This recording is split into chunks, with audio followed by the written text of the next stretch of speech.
Hello, it's Richard Pears from FinextraTV, and we're doing more of our Predictions 2023 series.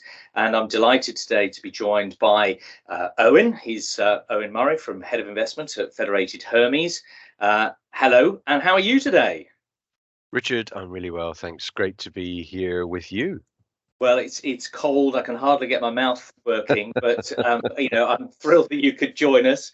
We see around us the world of technology is sort of struggling to join in, but we've made it. So you're back from COP15, and we're doing this quite a lot of interviews of people that were there before we get onto your predictions and what you're thinking about the year. But give us your sense of what your experience of it was, what the impression was, and what you think about the outcomes. Yeah.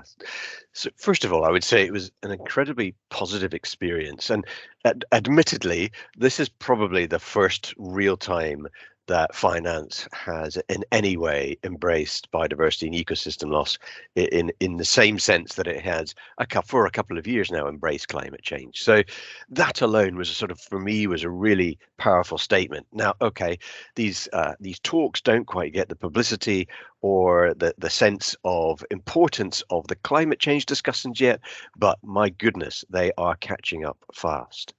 It would also be super easy to knock the outcome and say, look, none of this is a commitment that countries have got to keep to.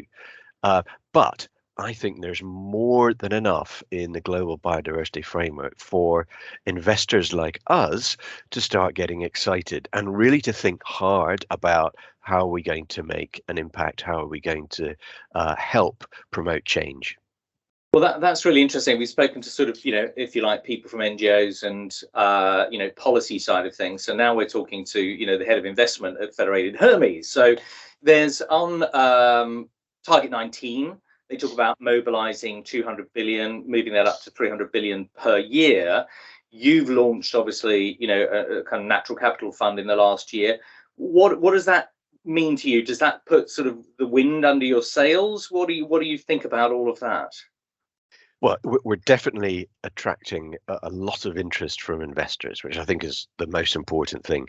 It is very clear that big institutional investors, asset owners, want to deploy capital in the space, A, because I think they believe there's a financial return associated with this change, but B, also because they think this change is absolutely necessary to, for example, do something as simple as protect supply chains and deal with the food insecurity issues that otherwise we will face if we're not careful in the years to come.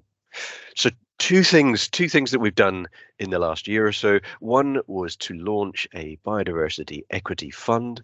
We did that in conjunction with the Natural History Museum. And as their director frequently tells me, yes, it's a museum, but actually it's a couple of hundred researchers with a museum tagged alongside. So they're a fantastic research institution.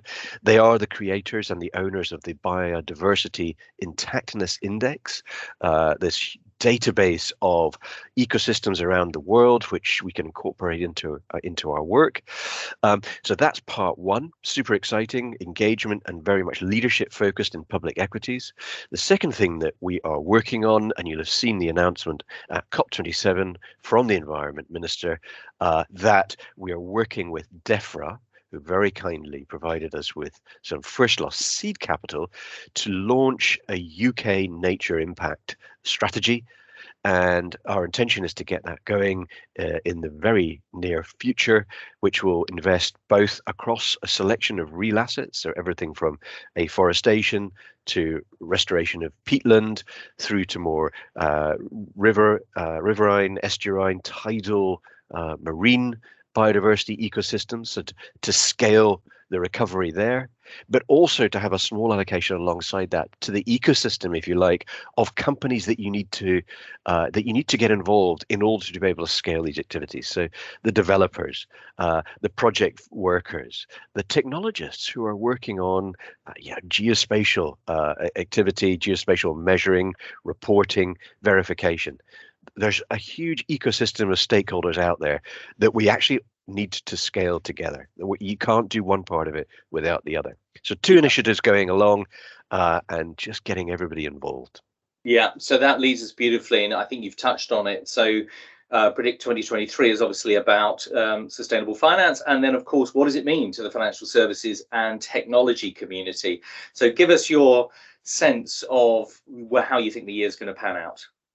I think particularly when it comes to biodiversity and ecosystems, that technology has a huge role to play. So we're having conversations with a whole range of different support providers who will interface with the strategy that we're creating with this DEFRA capital, into which we will hopefully crowd a significant amount of institutional capital to provide the measurement, the reporting, the verification frameworks that will support super high integrity, completely science-based carbon offsetting strategies like this. And that's critical because, quite rightly, some of the carbon offsetting activity out there has been knocked, as it should be, because it hasn't necessarily strictly followed the carbon hierarchy, i.e., number one, reduce absolute emissions. Number two, make your energy supply more efficient. And only then can you go to number three, sequestration and offsetting. Yeah. So that's your key predictions for the year, and it's those tech firms should be thinking about how they can fit within those conditions that you've described to actually help you crowd in the capital. That's going to make the impact. It really is. And if we want to be impactful and we want to deliver genuine return, financial return to investors, this is the way to do it. Absolutely. Well, Eoin, thanks for joining us today, checking in with that information. It's been very valuable to get your insights, and we look forward to hearing from you again as the year carries on. Always good to chat, Richard. Thank you. Thanks, Eoin.